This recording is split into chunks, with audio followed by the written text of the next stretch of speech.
बच्चों, मैं कृष्ण शुक्ल आज अपने तीसरे वीडियो में यूरोपीय राष्ट्रवाद के निर्माण में सामाजिक संरचनाओं की भूमिका का भी विश्लेषण करेंगे। बच्चों, अगर हम यूरोपीय महाद्वीप के सामाजिक संरचना की बात करें तो उस समय यूरोप की सामाजिक संरचना दो वर्गों में विभाजित थी। पहला कुलीन वर्ग और दूसरा निम्न वर्ग या कृषक वर्ग।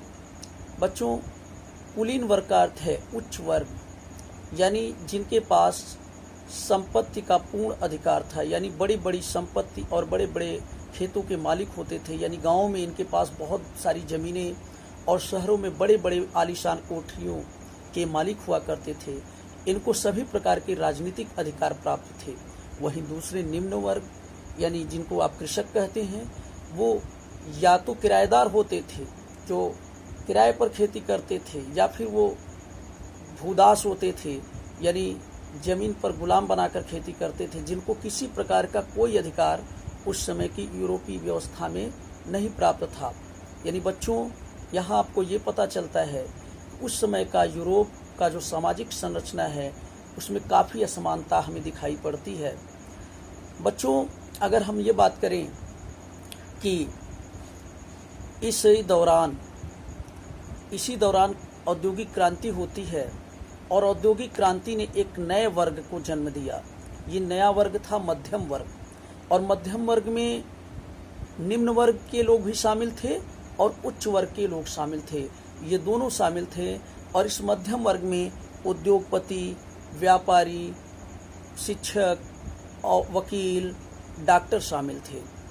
और इन मध्यम वर्ग को ने ही उदारवाद को जन्म दिया। यानी इन वर्गों की मांग थी, क्योंकि ये पढ़े लिखे थे, ये एक समान कानून की मांग कर रहे थे। और ये यानी इसका मतलब कि उदारवादी राष्ट्र के पक्षधर थे और व्यक्तिगत स्वतंत्रता के हिमायती थे मध्यम वर्ग के लोग। और ये कानून के समक्ष समानता चाहते थे, सभी नागरिकों में बराबरी हो, इसकी बात ये करते थे। तथा ये सरकार के पक्षधर थे, तथा बाजार मुक्त अर्थव्यवस्था यानी बाजार की स्वतंत्रता चाहते थे, खुले व्यापार की प्रतिस्पर्धा के पक्षधर थे। और बच्चों, यहाँ ध्यान देने वाली बात यह है कि यूरोप में उस समय केवल जैकोबिन क्लब के शासन के समय थोड़े समय के लिए सभी पुरुषों को जो है वोट का अधिकार था, चाहे वो संपत्ति वाले पुरुष हों या संपत्ति विहीन पुरुष। लेकिन जल्द ही नेपोलियन संहिता में ऐसे पुरुषों को भी मतदान देने का अधिकार समाप्त कर दिया गया जिनके पास संपत्ति नहीं थी। यानी केवल संपत्तिशाली को ही वोट देने का अधिकार था। स्त्रियों को मत देने का कोई अधिकार नहीं था। स्त्रियों को पहले पिता के संरक्षण में तथा बाद में पति के संरक्षण में माना जाता था। इस प्रकार से आप देखते हैं कि किस प्रकार की असमानता यूरोप में उस समय तत्कालीन स्वरूप में बात व्याप्त रहती है। उसी समय एक वर्ड आपकी बुक में आया, नारीवाद। नारीवाद बच्चों एक ऐसी धारणा है जो स्त्रियों के पक्ष में आवाज़ बुलंद करता है और जो पुरुषों के समान नारियों को अधिकार दिलाना चाहता है।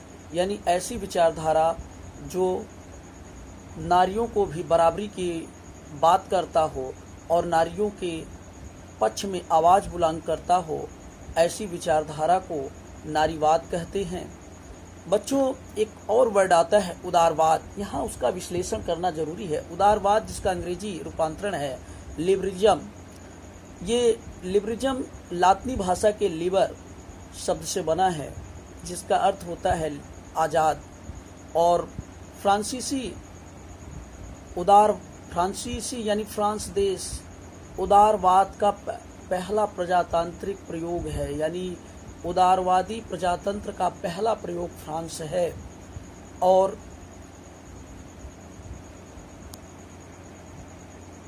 बच्चों, इस प्रकार से आपने देखा कि उदारवाद वह नवीन विचारधारा है जो नए परिवर्तनों को तेजी से स्वीकार करती है। यानी यह परंपरागत यानी रूढ़िगत विचारों के ठीक विपरीत है। और उदारवाद ने भी यूरोपीय राष्ट्रवाद को बढ़ाने में बहुत बड़ी भूमिका अदा की। बच्चों, अब आप समझ सकते हो कि उदारवाद खुली बाजार यानी बाजार को मुक्त कर देने के पक्ष में है। ये कानून के समझ सभी कुछ समानता चाहता है।